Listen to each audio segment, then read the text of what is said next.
আল্লাহ বলে, বান্দা আমি কিন্তু গুনাহ লম্বা হইলে, নাফরমানি লম্বা হইলে, আমার অবাধ্যতা লম্বা হইলে, মনের চাহিদা মতো খামখেয়ালি করিলে আমি কিন্তু গোমরা করে দেই, আমি মোহর মেরে দেই, চোখে পর্দা ফেলে দেই, আর হেদায়েত দিবার কেউ থাকে না। আফালা তাদাক্কারুন, আমার বান্দা উপদেশ কি নিবা না? উপদেশ গ্রহণ করবা না? তবুও তো বলেন আল্লাহকে, আল্লাহ আমরা উপদেশ নিলাম, আমরা আপনার নাফরমানি করব না, আপনার রসুলের অবাধ্যতা করব না।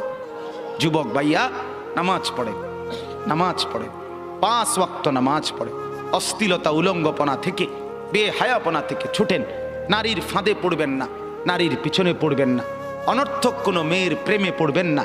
আল্লাহ তাআলাই হালালভাবে একজন উত্তম স্ত্রী আল্লাহ মিলায় দেবে ইনশাআল্লাহ। এটা কোরআন, এটা আল্লাহর ওয়াদা। বান্দা আমি তোকে বানিয়েছি, তোর জন্য যদি আমি এত উপকরণ তৈরি করি, তো একজন স্ত্রী তো তোর জন্য আমি বানাইছি।